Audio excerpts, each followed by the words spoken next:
What is up? Welcome to Mock It Like It's Hot. Our month of charity drafts continues. Last week we talked about the Rainbow Bowl. Everybody is super excited about Scott Fish Bowl, but today we're going across the pond to talk about the Warrior Bowl. If you're not familiar, we have the perfect guest to get you introduced. Last year's champion, Kurt, is with us to talk Warrior Bowl. The draft room is full. Let's get into it.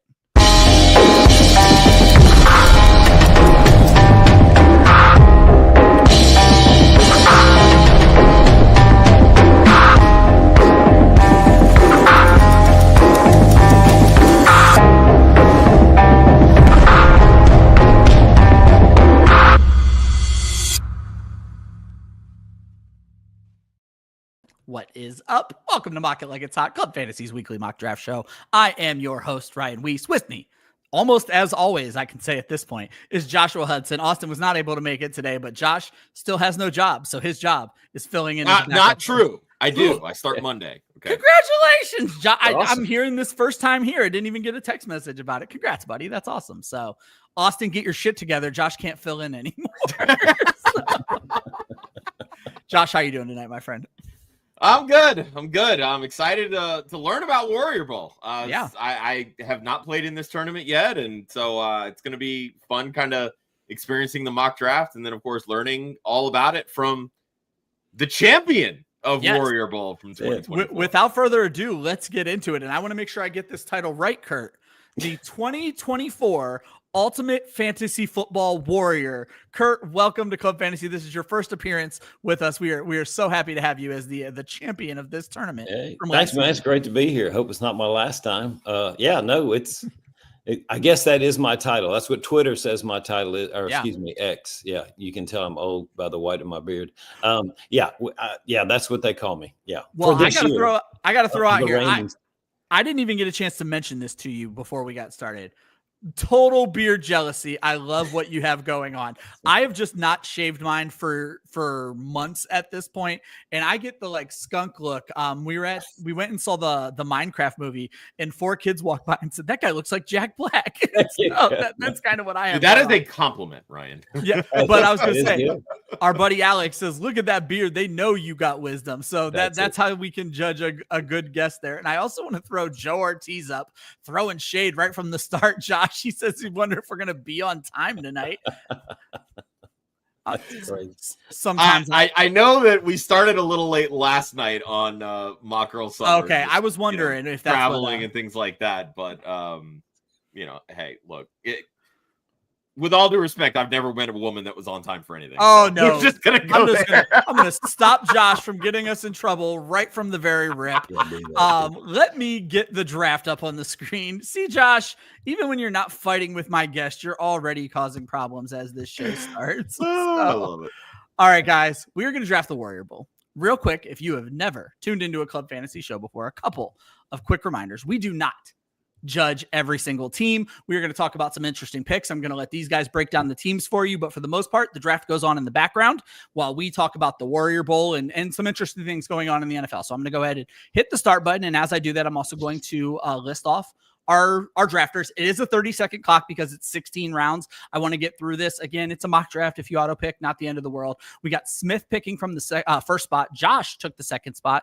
Johnny from the 3. Kurt's brother is picking from the 4. Our buddy Vince Mapstone is at the 5. Sammy, a friend of Kurt's, is at the 6. Alec is at the 7. Kurt is at the 8. That's Baba. Micah at the 9. Bro Brian at the 10. Bro Cal at the 11. Bros back to back.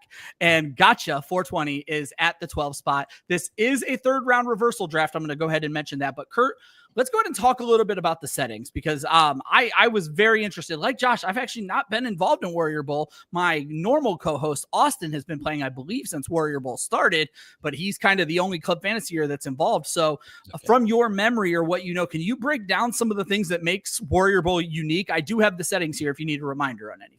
Yeah, so I think one of them is tight end is plus 75. 1.5, which is a huge bonus. So I think, let me look for 1 second. Okay. Well, yeah, I can break it down for you because that was one of the things I wanted to talk about is running backs are only 0.75. Wide receivers go up to 1. and then tight ends go up to 1.5. So I kind of called it staggered PPR in my notes, where it's really about making sure there's equal value around the board for everybody, but it is still very much a tight end premium. Yeah. So unfortunately, the quarterbacks are gone. I had to take a quarterback that's older than I am, but that's okay. Who did you take? I took Mahomes. Oh, okay. I thought about Aaron Rodgers in the first round. What is going on here? I said quarterback, not has been. Oh, okay.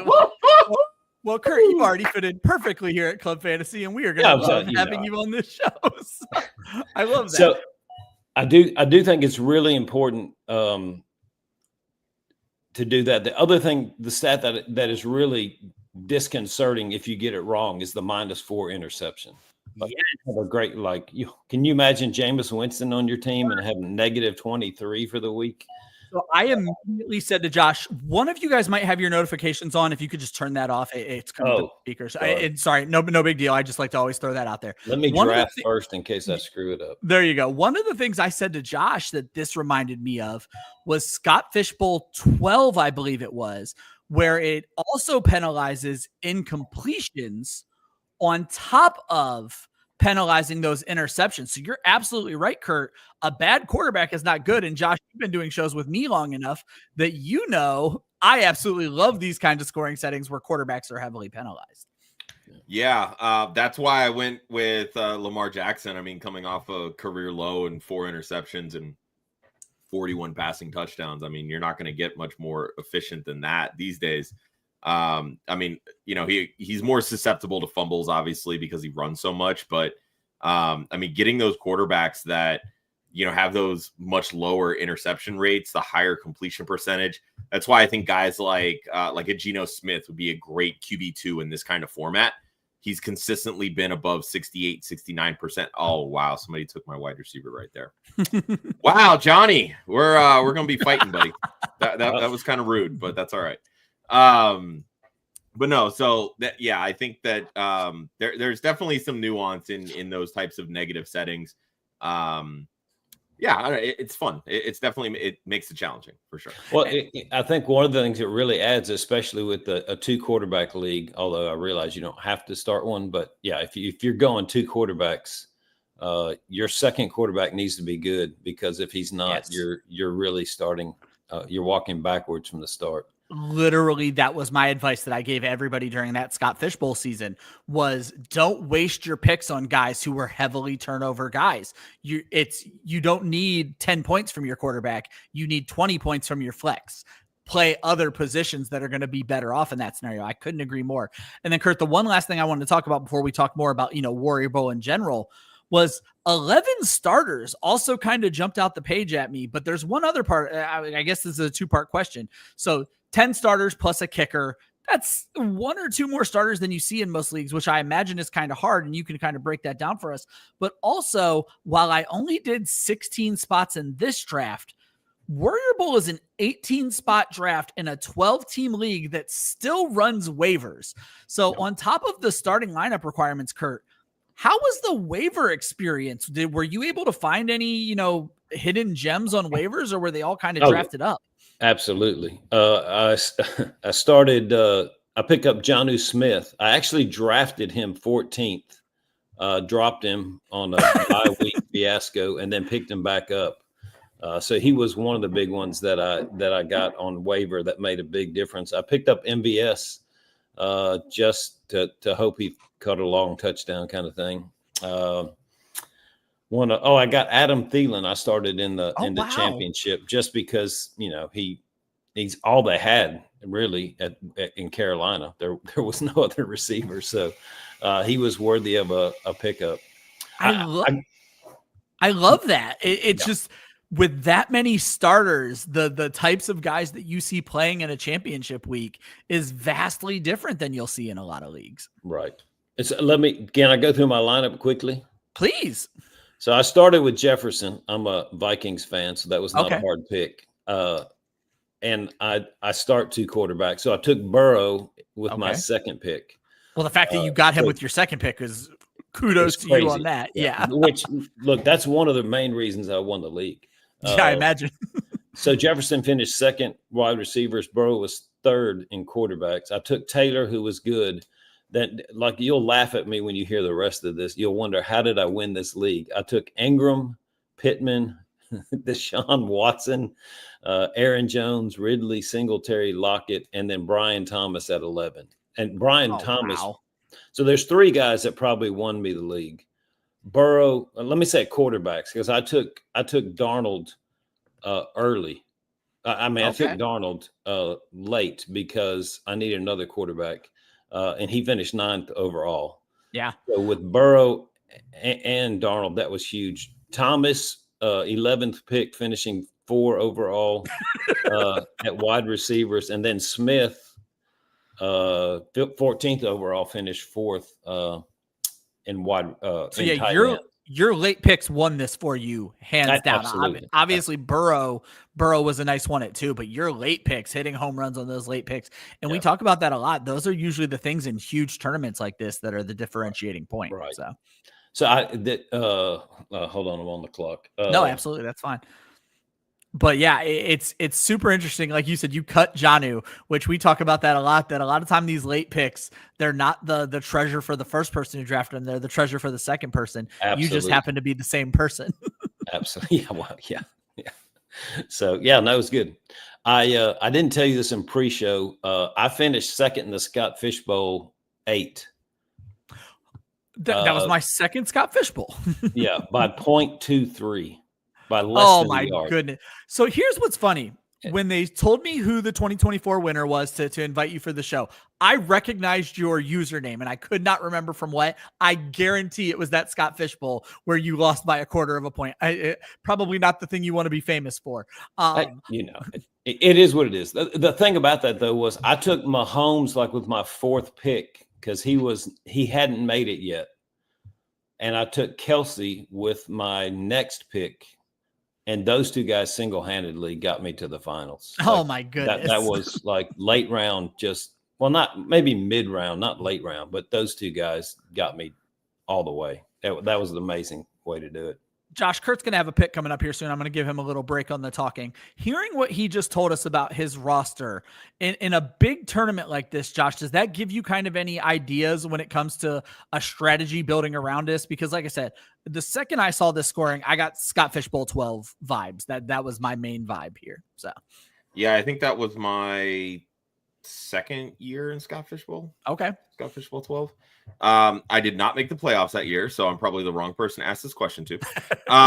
But no, I think really, like, anytime you're going with these bigger tournaments, like, you have to be able to gamble on potential and upside with those late picks. Like, if all you're trying to do is just play it safe, you're not going to have those types of boom weeks where, hey, this is what's going to carry me into the finals or into the playoffs or whatever it may be, right? Like, it's kind of one of those, like, go big or go home. Like, if you're not willing to take those chances, you're not going to have an opportunity to advance. And that was kind of like my main takeaway as well. And Josh, it reminds me a lot of what Justin Herzig said on our best ball show. When you're getting into those late picks, don't think about guys who can win you 1 week.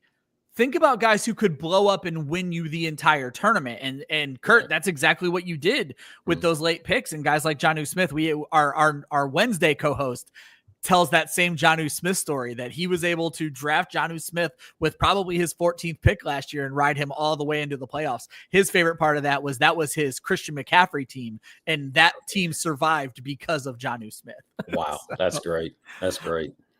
So Kurt, let's move on to Warrior Bowl itself. My first question to you is, with this being a UK-based tournament, and I'm not as familiar with Warrior Bowl as I am with the 5-yard fantasy tournament they put on that is also UK-based, the FFCC. How did you get involved with Warrior Bowl?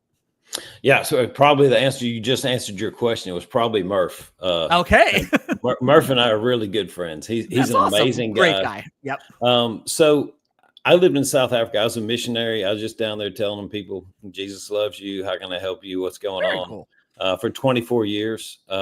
And so you'll know that fantasy at one point in time, they started doing charity stuff, and they started wanting people from all over the world to be involved. And I was the only person people knew in Africa that played fantasy. So I got invited to a lot of stuff. Murph, he also finished, I think, in the top 12 in Scott Fishbowl that year. So that's kind of how we hooked up. Okay. And then we just have been just doing a lot of, I love doing charity stuff and I love doing fantasy football. When I was in Africa, it reminded me a lot of home, and it was very helpful.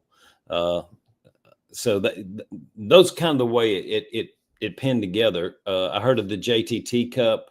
I don't know, a bunch of other fantasy stuff. And the Warrior Bowl just happened to come up, and I was like, hey, I'll give those guys $25, to help some kid with whatever's going on. So it really was just, I love playing fantasy and I love helping people. And it's just one of those things that happened.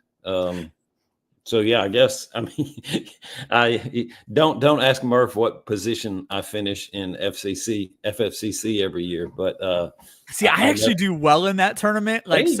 Murph invited me to the very first ever FFCC.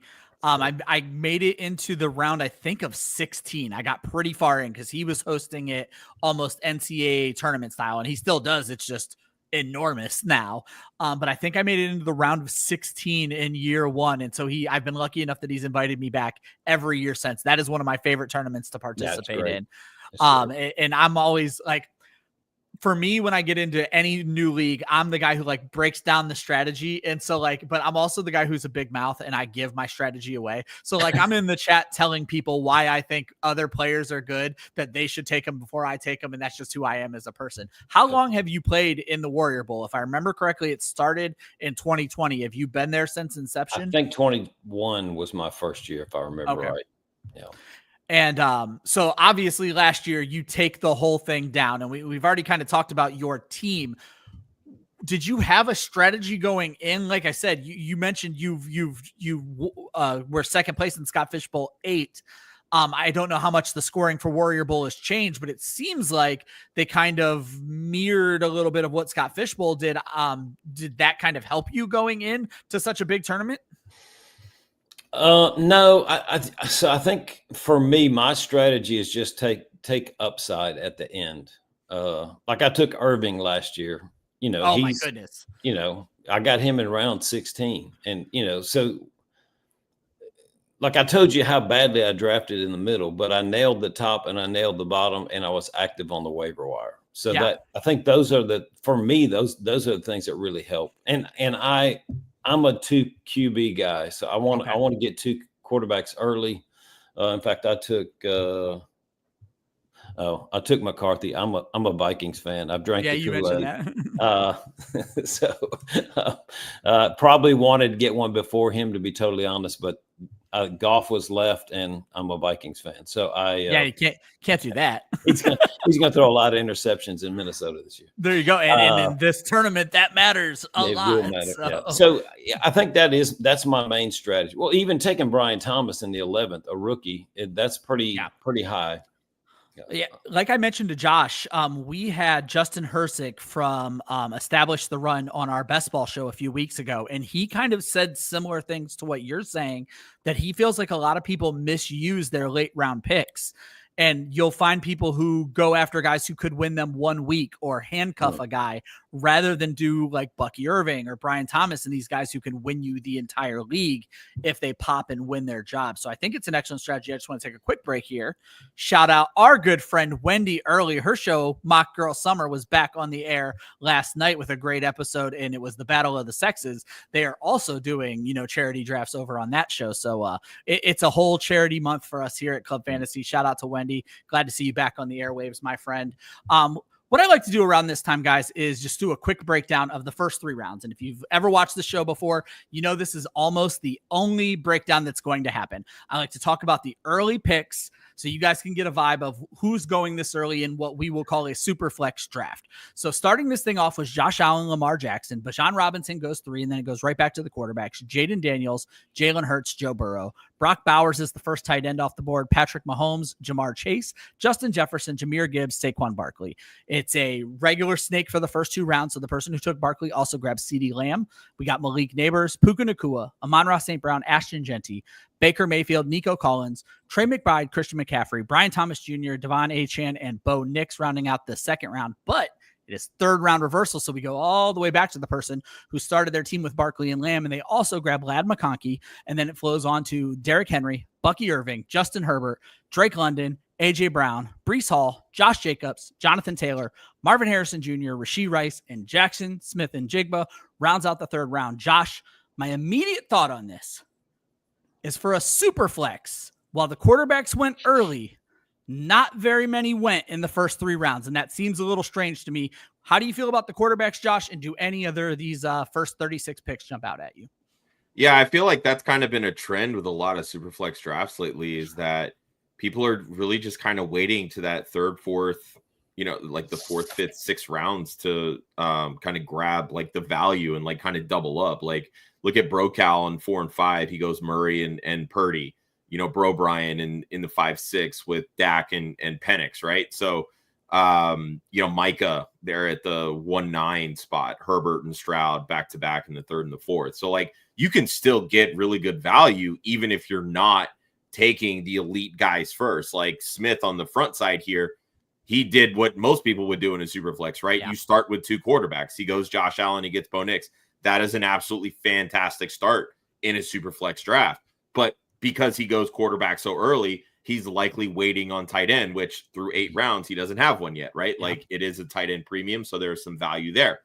I mean, I went 2 quarterbacks in my first 4 picks. I ended up taking my first tight end in the 8th round. So I think there's definitely some contrast there with kind of how, draft strategies and stuff play out. So, but in terms of like any surprising picks, nothing really screams out to me. I mean, like my wide receiver 2 overall, my RB2 overall, they go in the back end of the 2nd round. Shout out Johnny for taking BTJ, but thank you for letting Devon Achane fall to me. So I will take that all day, every day. We talk about this every show, and I'm not going to make it a big thing this episode. A.J. Brown, a full round after Nico Collins, still does not make the most sense to me. And Nico Collins before Brian Thomas Jr. makes even less sense to me. Kurt, same question. Josh brings up a good point that there is value later in the draft, but I always throw this word of caution out to our drafters. When I originally started the show, I said, learn through mock drafting. And what I want folks to pay attention to is this works if everybody punts quarterback, but if not everybody does, it doesn't always work that way. In your experience, Kurt, you mentioned you're a 2 QB early guy. So am I. So is it a word of caution? Do you think, like, cause I always tell folks it goes like this in mocks. It doesn't go like this in real drafts. Yeah, I think it depends who you mock with. But yeah. So for in this draft, for example, like I took McCarthy. So I would have taken Herbert in round 3. He went the pick before one pick before you got sniped by Mike. Okay, well then it's Drake May, who not a big fan. I am, but he makes me nervous. Okay. DJ Stroud makes me nervous. Murray makes me nervous. Williams makes me nervous. Purdy, Prescott's not going to happen. So now I'm so far behind. I'm like, wait, what am I going to do? And I can't take Jordan Love. I can't have many Packers on my team. I almost took Trevor Lawrence, but like since this is a mock, I just drank the Kool-Aid and took McCarthy. But all that to say, I would have taken him 3. I'm on auto. I would say I put you on auto because I asked you a question at the wrong time, and cool. there are hilarious consequences that we'll talk about. I was just going to say that. Yeah. Yeah. So you're right. I think there's a big gap in quarterback talent, and I think that's how you draft. Tier drafting is huge. So who is in your tier? Who do you have to go to play with? And if you don't get them, what are you going to do? And that's why. I mean, I don't like Mahomes. I think he's. Well, if Rice is who Rice can be, I think Mahomes will be good this year. So I wouldn't sweat having him, but he's not one of my targets. I think that's so interesting. And it's something that we've stopped talking about as an industry, but it's still very important. And that is having those tiers and understanding that, like, going to your JJ McCarthy pick, if you see Drake May, Jordan Love, JJ McCarthy, CJ Stroud as kind of equal parts, and you're like, well, one of those guys is probably going to make it back to me. And it works out in this situation because you can get a potentially elite tight end in Sam Laporta. You got a great receiver and running back by not forcing the quarterback pick. So I like that as a tidbit, that don't be afraid to look at tiers and use tiers in that situation. And then I'll follow up with you on the same kind of thing I asked Josh, because he mentioned he didn't think anything. Of these top 36 picks, did anybody stand out to you? You kind of mentioned Rashee Rice. If you want Mahomes to hit, you need Rashee Rice to hit. So yeah. I was a little surprised there's only 2 tight ends that went in the first 4 rounds, or 3 in the first 4 rounds. Yeah, I really thought. Oh wait, I'm sorry, I've got my screen. I was just saying 4 rounds. So I had to lift my screen to see who I was picking. Yeah, 2 in the first 3 rounds and 4 in the first 4 rounds. Yeah, that's a little shocking. We have some players who look like they are diving in on the tight end premium. We have Philadelphia, who I've been doing quite a few drafts with, Alec, lately. He has been just eating up on this tight end premium stuff lately. But we have a few other teams that are also buying in fully to the tight end premium. Josh, actually, let's move on and talk about tight end premium a little bit. So as Kurt pointed out, only 4 tight ends actually go in the first 5 rounds, and then only 5 go in the first 7 rounds. Mm-hmm. We've talked about this before, that tight end premium makes the rich get richer. Where it helps is if you're going to use tight ends in flex spots, like Alec is obviously going to do. How do you feel about this strategy, Josh, where the elite guys went elite, but the rest of the guys kind of didn't? Well, I mean, and that's kind of how I feel about tight end premium. Like it makes the top of the rung, it just brings it up that much higher when you're putting them in comparison to the other positions, right? All the middle tier guys, all it does is keep them right where they're at, in my opinion. It just makes them a little bit more even in terms of how many points they're actually providing versus, hey, this guy is actually just good at this particular position, so that's why I'm taking him. Now it becomes, hey, I can actually use this guy as a legitimate flex option.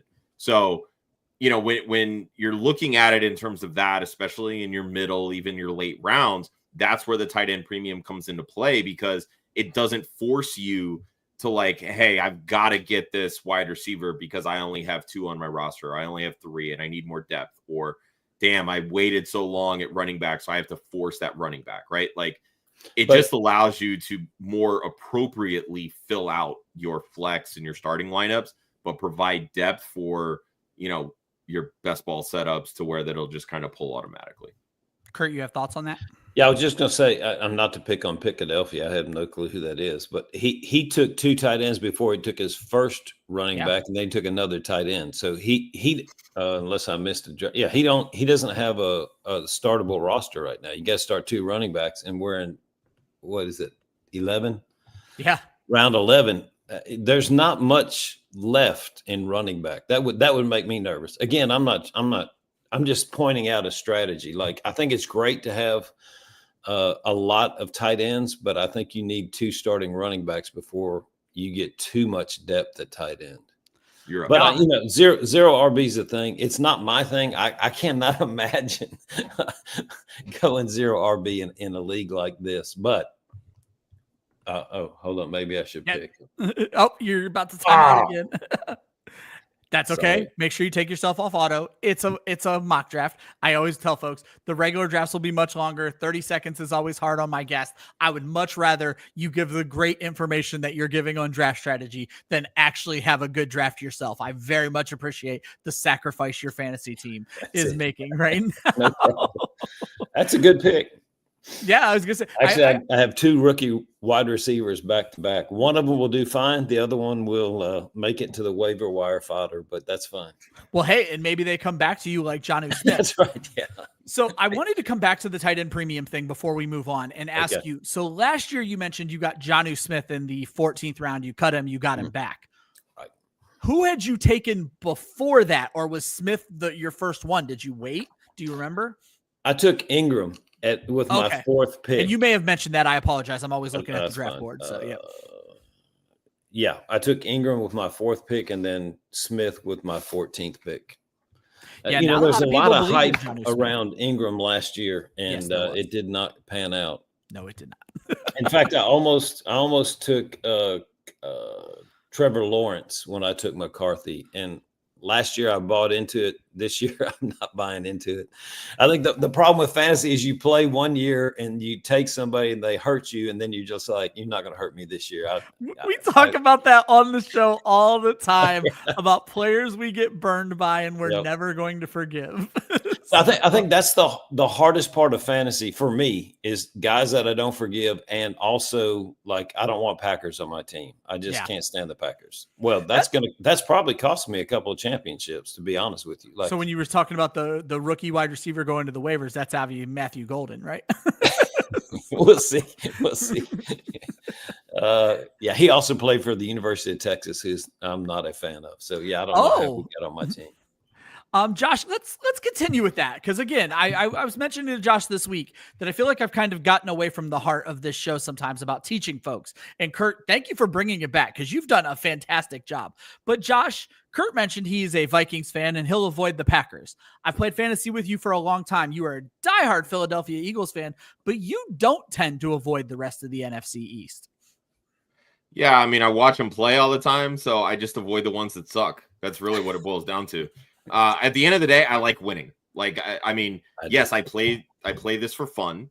So, if it boils down to, taking Dak Prescott or JJ McCarthy, I might side with McCarthy because they're close in my rankings and I don't want to root for Dak Prescott. Right. So like, that's kind of where I would use that as the tiebreaker. Correct. But I always tell people, I'm like, at the end of the day, fantasy football is supposed to be fun. Draft to win, but draft to have fun. Like if it's fun for you to draft Steelers because you're a Pittsburgh fan, RIP your season, but you know what? Go right ahead. Like have some fun with it, Go grab Caleb Johnson because he's going to have a baller season.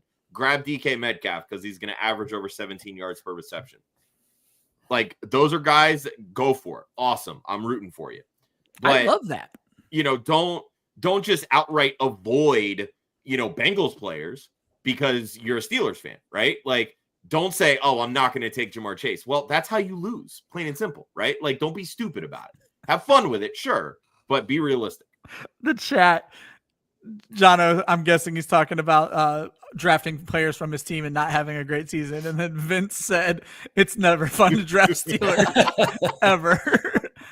I've been screwed so many times, but I am so happy this show went the way it did because I promise you, I was just telling Josh this week, I wanted to get back into the teaching thing because I just felt like we hadn't done it in so long.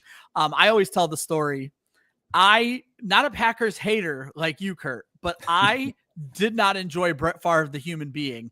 And it turns out I was right, but we won't have to get into that. But my best season in my home league until I won the championship in 2020 was when Brett Favre's Vikings season, he was like the QB6 or something that year and led me to the semifinals. And so my home league just thought it was hilarious that the guy I hated was my best success in fantasy football. So sometimes you do have to put those things past when it comes time. Yeah, let's go back to the tight ends a little bit, guys. I like to do a game of keep, trade, cut every single week. And I usually just go by ADP. And I knew this was going to be a tight end fun draft. And I want to look and see where these guys went. Oh, they went in the same round. I am so happy with myself because these are three names that I'm shocked at how late they're going. It's a 1.5 tight end premium. We are going to keep, trade, cut Travis Kelce, Mark Andrews. And wouldn't you know it, this was already on my list. Jonnu Smith, Kurt. These guys went later than I thought they would. Obviously, two of them have great name recognition. The other one blew up last year. I always let the guests listen to my co-host go first. So Josh, keep, trade, cut Travis Kelce, Mark Andrews, Jonnu Smith in a 1.5 PPR tight end scoring. So I'll preface this by giving you my rankings on these three guys. Okay. In order, I have them Kelce, Andrews, Jonnu. That's how I rank them. Okay. So with that, look, I drafted Andrews, so we'll preface this. The only reason I did is because I do have Lamar Jackson as my starting quarterback. So, but I would go through, I would keep Kelsey, because I think that people are just outright fading him for no reason when he had over 90 catches and 800 yards, but apparently sucked last year. So I would keep him. I would trade Jonnu because I think that his perceived value is just higher than everybody else's right now, because of, the fact that he had 110 targets, whatever it was, 8 touchdowns. So I think that people kind of look at this, if he doesn't get traded to the Steelers, mind you, if he stays in Miami, I do think that people will believe that he has a good season. And then I would begrudgingly cut Andrews in this scenario. Okay. I find that interesting because mainly because I think that people are expecting that Isaiah likely blow up this year, which negatively will impact Mark Andrews. So I don't think he really has the trade value. And I do think that because there is a quality backup, he is more at risk for failure this year. What I found interesting is Jonnu was actually the last one drafted, but you perceive he may have the highest trade value, which is fine. I'm not saying you're wrong. It's just interesting. Kurt, you obviously are the one who drafted Jonnu, but you didn't have a chance at the other two. So I wonder how this would shake out for you. Keep trade cut. Mark Andrews, Travis Kelce, Jonnu. This is a brilliant question. Thank you. I'm a brilliant guy. Yeah, I agree. I would probably keep Andrews because I think he scores just amazingly. And I think is likely to blow up. There you go. I also think Gray is it Gray? Noah Gray. Noah Gray. We are big fans. We are big fans of Noah Gray for Kansas City as well. Health bothers me. I guess I'm ignoring Andrew's health, but I don't see how Kelsey does it. So I guess I would bet that he doesn't do it, and I would trade him. And believe it or not, I would cut Jonnu Smith. What have you done for me lately? Well, you've only won you a championship. Yeah, exactly. Yeah. So. No, and that I'm with your answer. Actually, I've been doing a lot of best ball drafts recently, and I've been getting Andrews at such a value. It's been ridiculous. And so looking at the ADP, I think there's more trade value in Kelsey. I'm going to disagree with Josh there. So I would also cut Jonnu and I would hold on to Andrews because I'm not as worried about likely. So that's kind of how I took it as well. But Josh, I do find it interesting that you may be absolutely correct. For all I know, there may be more Jonnu draft value out there. Guys, I'm going to scroll the draft a little bit, so I'll probably hide we'll call it the first 4 rounds here. And as we start to scroll, now we start to see more quarterbacks go. And we talked a lot about this last week, and I think we're just going to start with this guy. But Kurt, I want to look at these middle round picks. If there's anything that jumps out to you, not from your own team, because we're going to talk about your team here in a little bit, but if there's anything that jumps out to you, but the player I wanted to ask you about is Justin Fields. I feel like there's a big hit and miss community when it comes to Justin Fields. And we've talked about burned fantasy managers in the past, but what Fields can do rushing the ball is a game-changing ability. And Sammy gets him there in the 5th round in a Superflex. Yeah. I mean, a 5th round in Superflex, I think is good. I was just looking quickly. Cam Ward went in the 6th round. Yeah. Yes. Okay. So the running quarterbacks are coming quick. Nope. I got you on auto again. I am doing terrible at protecting your team here. It's okay. Yep. I think the problem for Fields is he only runs. Like I yeah.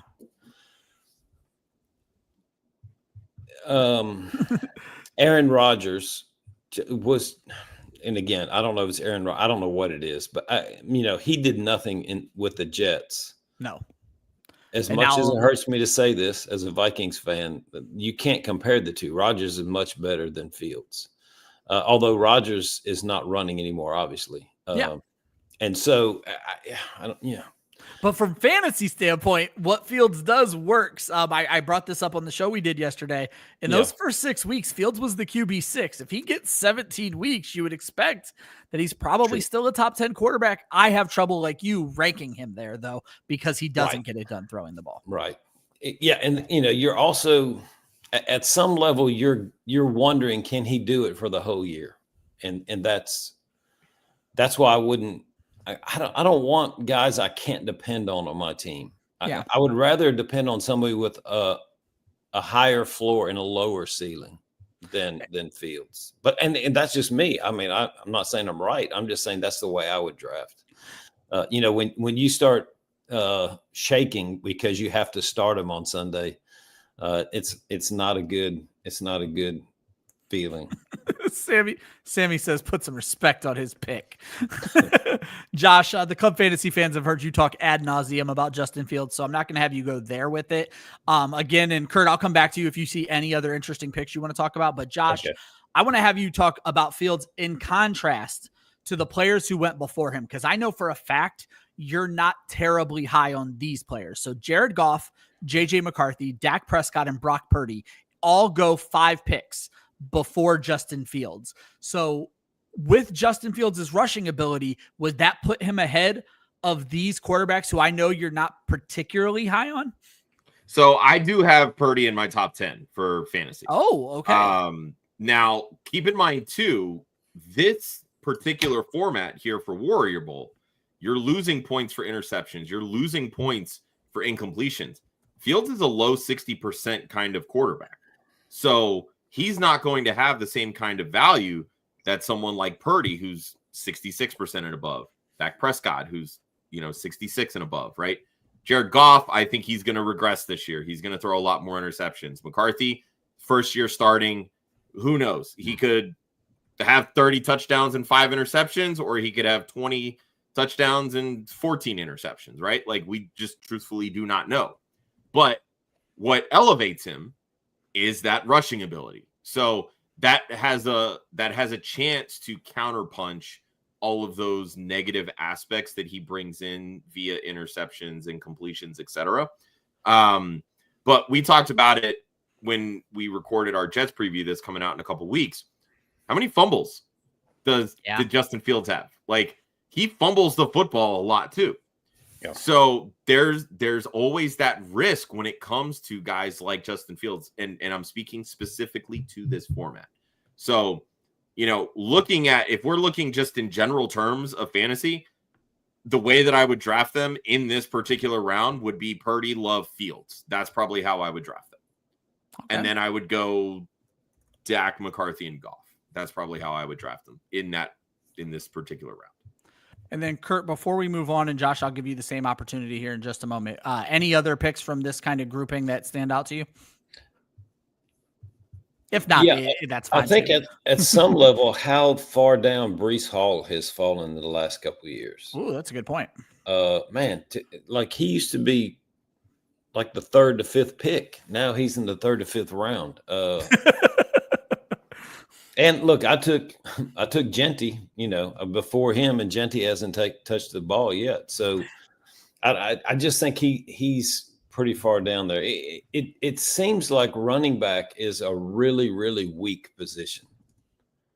I mean, if you look at it, even in round, man, sorry guys, I'm old. No, you're fine. The draft's about to be over now too. So. Like Chase Brown going in the 10th round. He went in the 10th, really? Yeah. I thought he went earlier than that. I'm sorry, in the 5th. Yeah, you're probably scrolling weird. It's his bye week. My fault. No, you're absolutely fine. Yep. but if you look, there's a lot of rookies that are popping up really early. Henderson, Hampton, Genty. So it seems like people have given up on this draft class, or a recent draft class. Breece Hall drops way down. James Cook dropped way down. Isaiah Pacheco's dropped way down. Like, there's a lot of guys that, Pacheco went by. Even Aaron Jones, the Vikings starter, went way behind RJ Harvey. Like, so Quentin Judson, there's a lot of rookies that people are putting faith in. And I think that's part of it. We're all hyped up because of the draft. But what is reality? That's but again, you've got to ride a couple of these horses or you can't win the league. Well, you know what? I can't even, I was going to let Josh jump in here, but you have so perfectly led on to the next segment and a user question. We're just going to dive right into that right now. Sammy asked, how do we feel about drafting multiple rookies like you did in this draft? Now, obviously some of yours were auto picks because that happens on a 30-second clock, but you've kind of touched on it. And I would ask you to expound on it. And that is, sometimes not betting on the rookies doesn't feel safe, but sometimes you draft Bucky Irving and it helps you win the league, Kurt. So what's your overall thought towards the end of these drafts on betting on rookies instead of established talent? Yeah, well, look, the only established talent I drafted was at running back was Alvin Kamara, and he is old. But I think he's going to do better this year than he has. They don't have a quarterback. They don't really have much in New Orleans at all. I think he's going to have the ball quite a bit. So again, I think a lot of the guys that I wanted on my team, like the ones I really wanted, were gone in the first 4 rounds, and the rest are all kind of the same.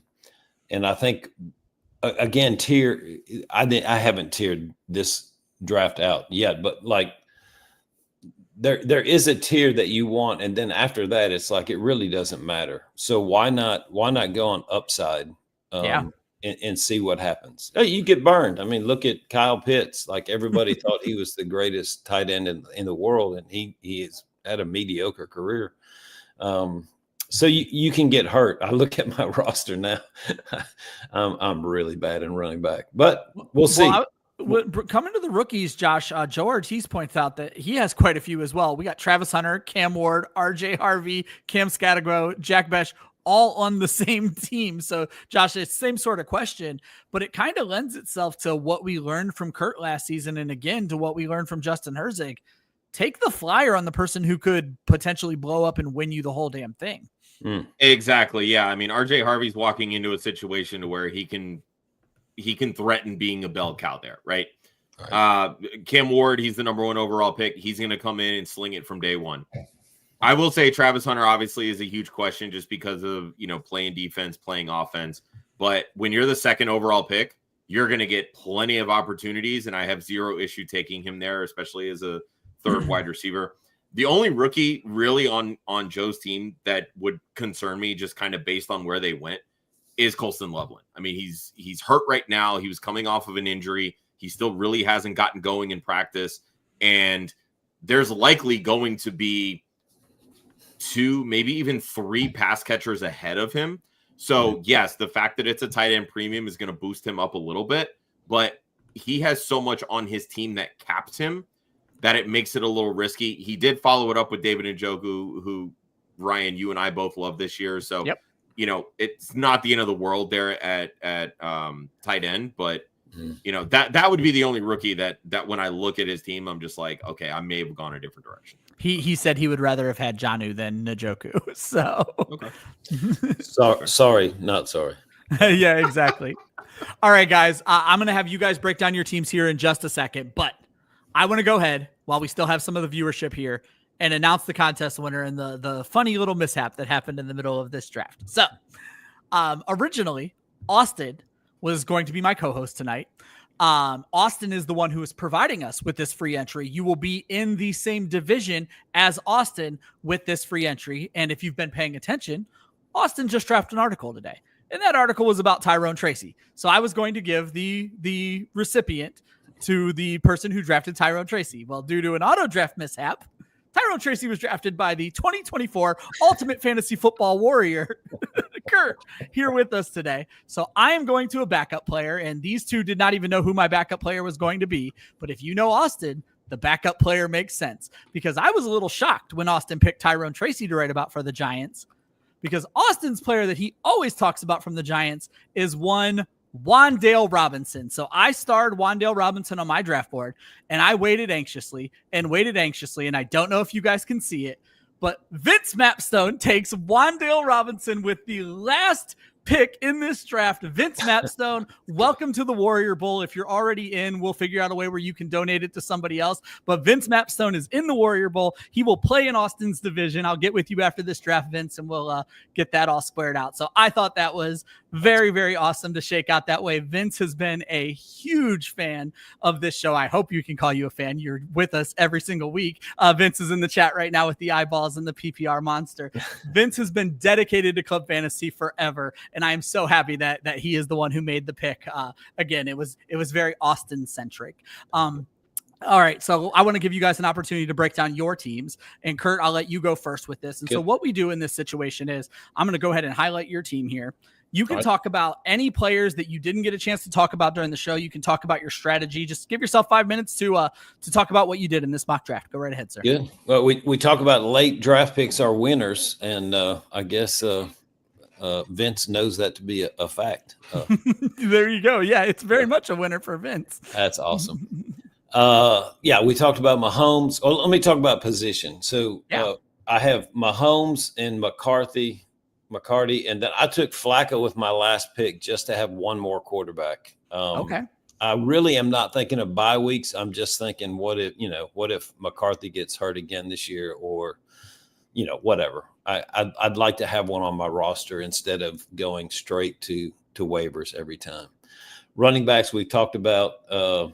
I've got the brand new car and the old reliable car, and then two other guys that may get some run. My wide receivers, Drake London. I think he's going to do well. He seemed to do Drake well last year, and I think the time with I just lost his name. Pickens. Michael Penix. Penix, sorry. Penix. I think that teamwork will improve. I think he'll have a good year. Jordan Addison is my number 2. Again, high upside. Yeah. I mean, a decent ceiling. I need him to have high upside. I'm not going to win the league with him as my WR2, I don't think. Then I've got two guys, two rookies, Golden and Igbuka. Both of those guys could potentially do well. And then I've got Jalen McMillan. I think he looked good last year for most of the time towards the end of the season. So it's good to have him on the team. Laporta, Smith, Okonkwo. So I live in Tennessee. We get to see the Titans every week. He's very hit and miss, but he has potential, I think, to be a good last flex play kind of thing. And if he doesn't, I picked up Noah Gray too, just in case. Like we said, I think he's going to have some more run this year than he did last year. So Josh has actually been advocating for Okonkwo because I'll let Josh tell it, but our good friend Andrew Cooper always says, Josh. Yeah. So, I mean, the way that the tight ends play out, you want them to be the first or second on their team in targets, right? When you look at that Titans team, right, who do they really have after Calvin Ridley? Okonkwo's had 70 or more targets each of the last 2 seasons. Now you get him a quarterback that can actually throw the football and one that has no problem targeting tight ends down the middle of the field like he did with Elijah Arroyo in college. Okonkwo is arguably the most athletic tight end in the NFL. This season is playing out perfectly for that Okonkwo breakout that we were hoping for 2 years ago. I love him as a late round draft pick, especially in tight end premium formats. Right, exactly. Now, I wasn't paying enough attention. Was Joe Flacco an auto draft, or do you believe Joe Flacco? No, I did. I just wanted to have a quarterback 3 on my team. And I knew you mentioned grabbing and you weren't worried about the bye weeks. I just didn't know if you believed he was going to be the starter in Cleveland. If you had a thought that we weren't privy to. I do think he probably will start in Cleveland. Interesting. Yeah. I mean, I don't even know what to tell you about Sanders. Like he was their second quarterback drafted this year. I don't know that Dylan's ready. Yeah, it doesn't seem like it. Who's the other guy? I went blank. Kenny Pickett. Super Bowl winning quarterback, Kenny Pickett. I I defer to Joshua then. Yeah. There we go. And let's move on to Josh's team. Josh, you obviously started off quarterback. We talked about that with the Lamar Jackson pick, as you mentioned. In a low turnover league, Lamar Jackson could be an absolute god. But go ahead and talk to us again about the rest of your team. Any players you didn't get a chance to talk about? Yeah, I mean, for me, in the early rounds of drafts, especially with tournaments, I'm trying to take the best players, right? And that's really what I tried to do. I mean, Lamar, you can make the case for the 101 in any Superflex draft. Devon Achane, as I mentioned, I think he's going to be an absolute steal in drafts this year. I have him as my RB2 overall. What Miami has done to try to eliminate that soft label this offseason, I think is going to work in Devon Achane's favor. We know how good he is as a pass catcher. Rashee Rice absolutely dominated last season before that injury. By all accounts, he's already back at it and looks great in camp, should be ready for week 1. You want the number 1 wide receiver for Patrick Mahomes, let's be honest. So love that pick. I'm pretty high on Drake May this year. And really, when I really started to kind of get down this draft, I mean, obviously you want to fill out your starters. You're starting 3 wide receivers, 2 tight end, or 2 running backs. And then you've got 2 flexes plus the super flex spot. In big tournaments like this, I do like to prioritize stacking. So what I tried to do with this is utilize that tight end premium to my advantage. So when Mark Andrews fell, to the 8th that round, to me is a perfect way to take advantage of the tight end premium with your starting quarterback. And if I'm starting Drake May every week, we talked about this. You want tight ends that are going to be first or second in target share.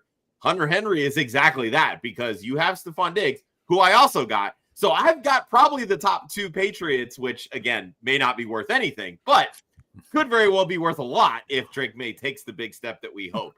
someone in the chat earlier said they had a year where they had Chase, Higgins, and Burrow, but it was the year before they all blew up, so it wasn't the best thing for them. Yeah, so right? You might be in a similar situation. Yeah. So, and then I always do like to get a third quarterback, at least with the latest Anthony Richardson news about the shoulder. Yeah, it's Daniel Jones season. Let's be real here. So I took a stab with Alec Pierce as a deep threat.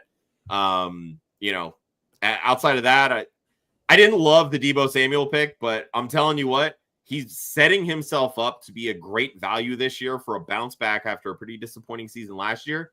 And the fact that Terry McLaurin is in this contract dispute. We talked about it actually this past Wednesday.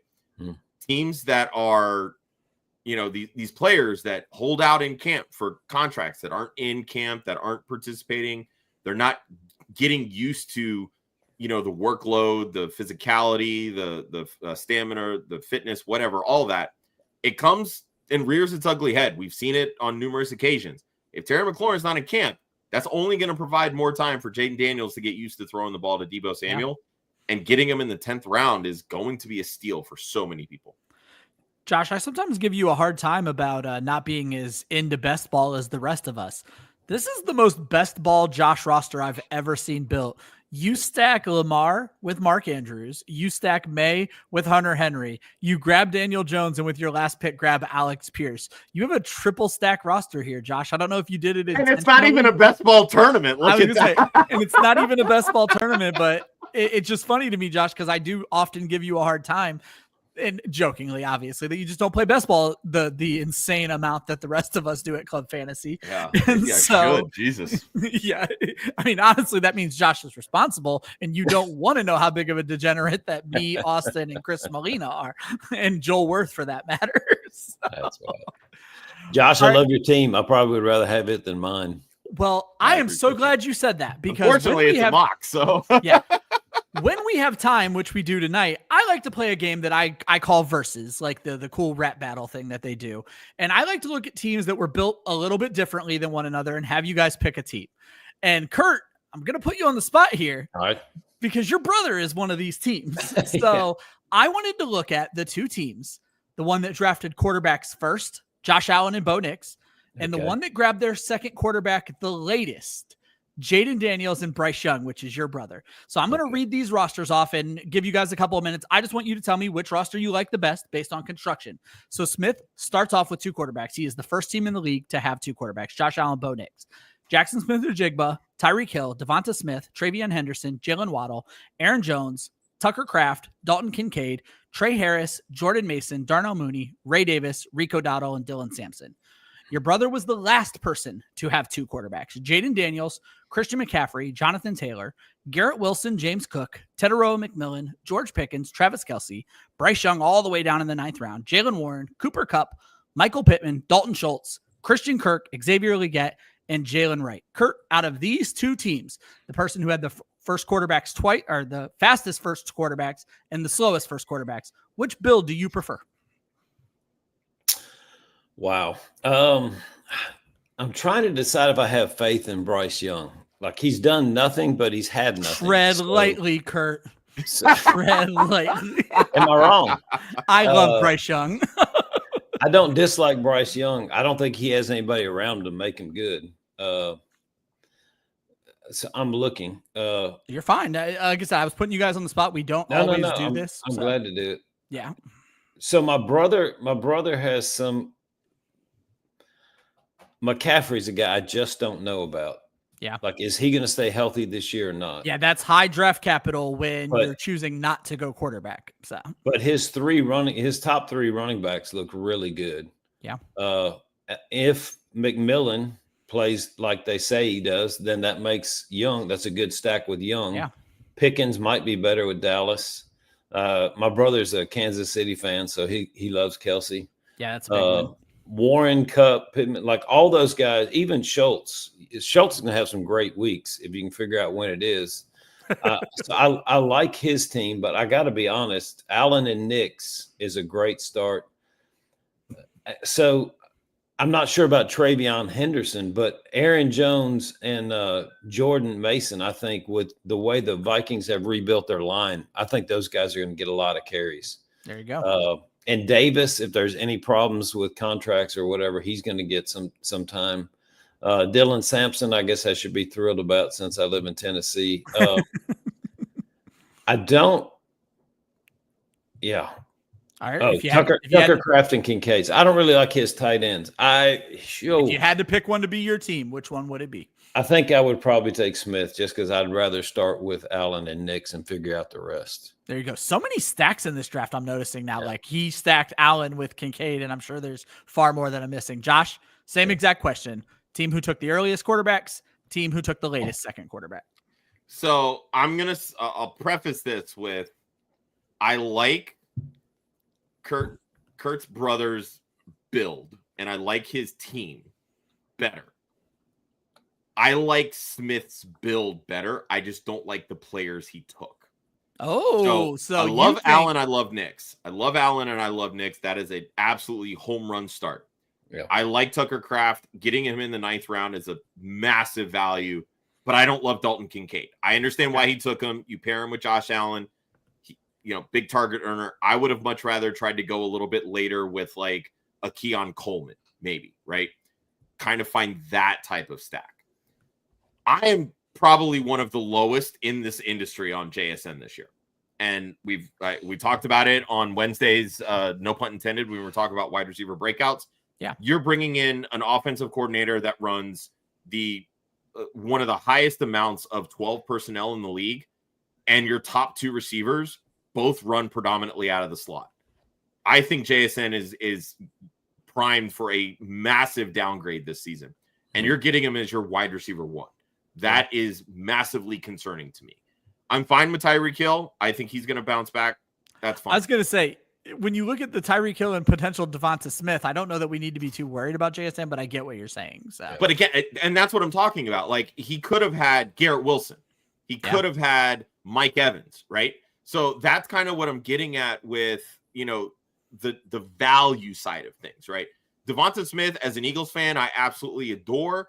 Mm-hmm. Getting him in the 5th round, sure, might be a value, but I think when you're looking at these kind of big tournaments like that, targeting wide receiver 2s on teams in low passing volume offenses, not always the best strategy. Like, I would have rather gone the route of a Roma Dunze, taking a chance on the upside with a Tet McMillan, even a Xavier Worthy, like go for that big play potential, right? Like, those are the types of players that I might have taken in that build. That's why I say I like the build, just not necessarily the players. Well, now you got to answer the question, though. Okay, that's what I was going to ask. Is which yeah, that's why and I answered it from the start. I would rather have that team. I like the build that Smith put together. I just would have gone different players. There you go. And guys, that is going to wrap up this episode of Mock It Like It's Hot. Let's start with this outro with Kurt. Thank you so much. Obviously, the 30-second clock created some weirdity in the draft, but you absolutely killed it. And again, you had no idea of me and Josh's private conversation where I said I felt like we had stopped doing as much teaching as I like. I felt like we dropped more knowledge in this episode than we probably have this season, and a lot of that is thanks to you. Apparently, having champions on the show is a good thing. I don't know who would have thought. Kurt, it makes us step our game up, Ryan. I'll try to win a league this year so I can come back. Oh, well, you are on the list, my friend. You will probably just keep having you back for Warrior Bowl because once you're a champion. So expect the invite, my friend. Thank you so much. Josh, what do we got coming up on Club Fantasy? Good question. We've got all of our look inside stuff every Monday, Wednesday, Friday. Next week will be the Patriots, the Jaguars, and the Raiders. We'll have our tight end breakouts and sleepers on Wednesday. We have Mock Summers back, our Women of Fantasy Football mock draft show. So that's on Thursday nights at 10 p.m. Our new co-host, Sam Holt from Fantasy Life, is joining Wendy Early. And we're doing a SFB mock draft with Fantasy Life's Kendall Valenzuela. So that's going to be fun. Sweet. Can't wait for that one. And yeah, I think that's next week.